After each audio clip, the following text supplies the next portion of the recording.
Hey y'all, so today we're going to look at the Streamlight TLR-1 HL. Now before I got into the main review, I wanted to show you, I was at the range today, put about 250 rounds through the gun this is attached to, and this is what it looks like afterwards.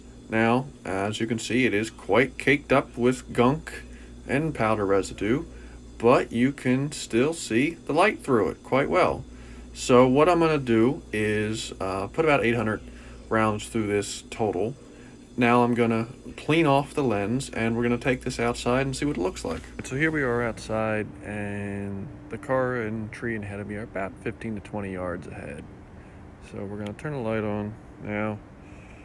Right now I'm pointing right at the car. As you can see, it fully illuminates the car even at 20 yards, and even past her over there you can see illuminates the building.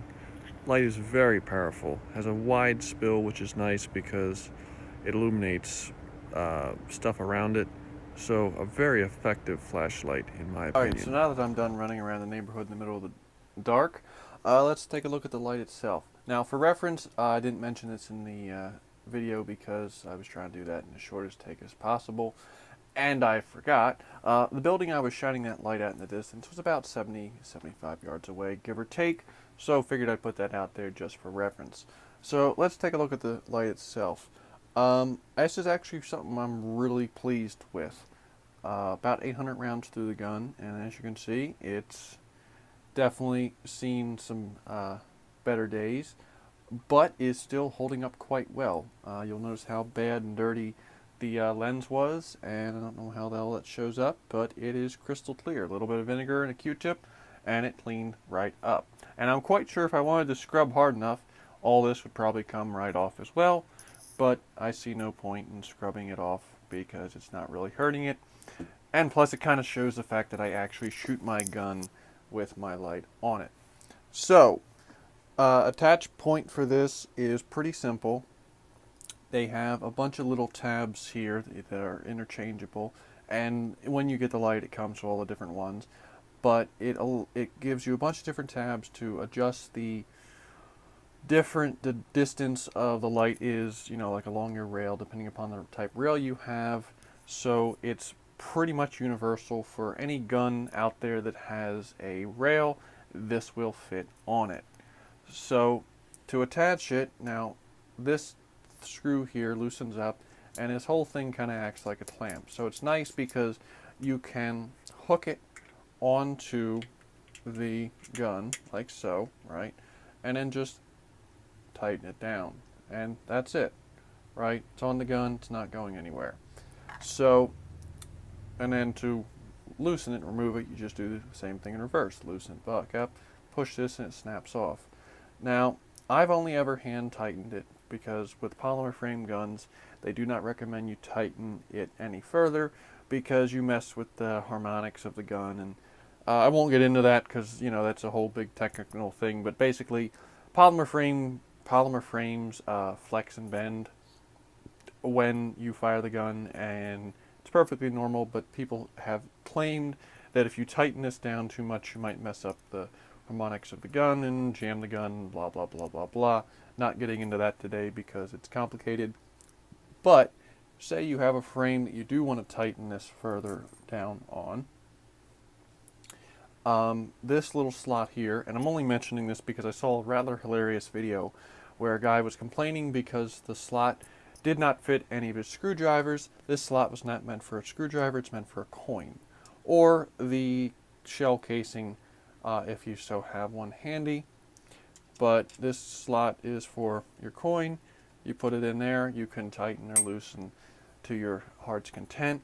But that's what that slot is for. It's not meant for a screwdriver, because in reality you don't need to tighten the screwdriver tight. I've only ever thumb tightened this and have no issues.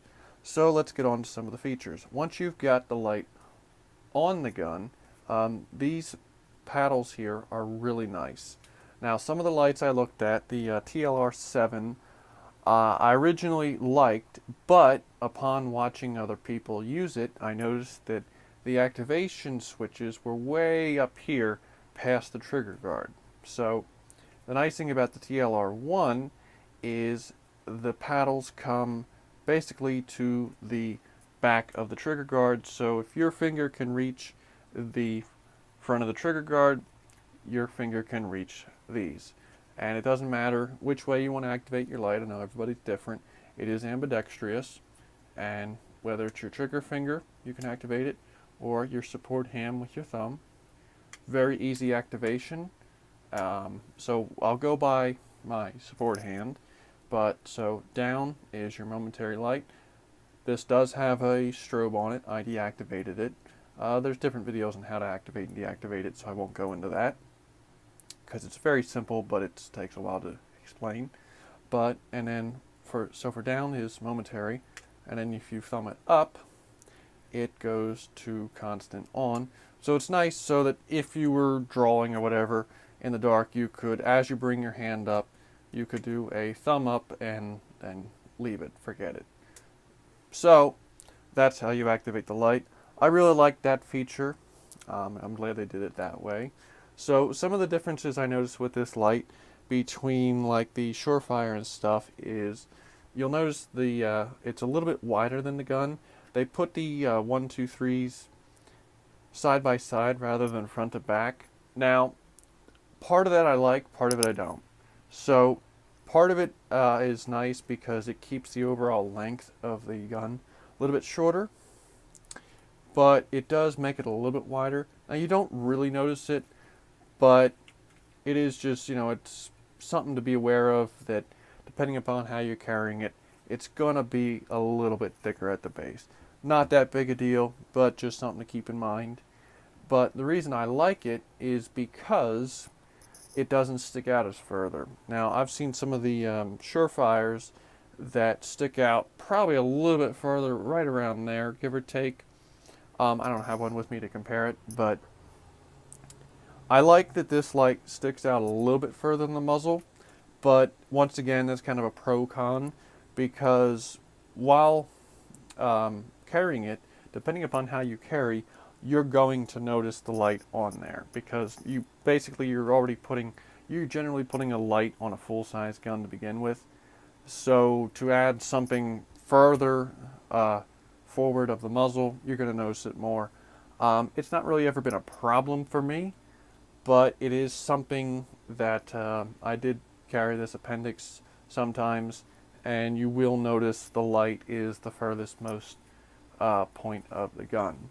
But with that, I also like that it extends past the muzzle of the gun, because if you're in a close quarter situation and you got somebody coming at you, and this, I don't need to explain this too much, but if you've got to stick your gun into your attacker because you don't have any other option, to do your normal draw or whatever, if you stick a semi-auto into somebody, it's going to go out of battery, like so. So, but if you've got a light on there or something, then instead of the muzzle of the gun being the thing that's going into your attacker or whatever you're pushing off against, the light is. So it can help keep the gun from going out of battery. So like I said, pro-con there, not really a big deal. Like I said, I have definitely noticed that when carrying it, you'll feel that the light's there, but it's never been uncomfortable to the point where I've wanted to take it off. But the light has held up really well. As you can see, it's definitely got some rounds through it, and I might yet go and scrub it down and clean all the gunk off of it. But in reality, it doesn't bother me too much as long as I keep the lens clean, because it's on the front of the gun and it's going to get dirty. That's just how these things are. As far as battery, it's hard to tell because of course you don't leave it on constant. So they stayed about 1.75 hours, and that seems about right, because I've had the light on. I've been at the range a couple times and I've left the light on for a while shooting, and I've used it a bunch in dry fire practice and everything and different testing, and the light was still going strong. I did notice a step down, which they talk about and state that after a while the battery will start to step down from the 800 lumens down further as the battery drains. I did actually, just for the test I did last night, I did put in the first set of fresh batteries and went right back to full 800 lumens. So definitely an awesome light, and if you have any questions about it, feel free to ask down below, and have a good day.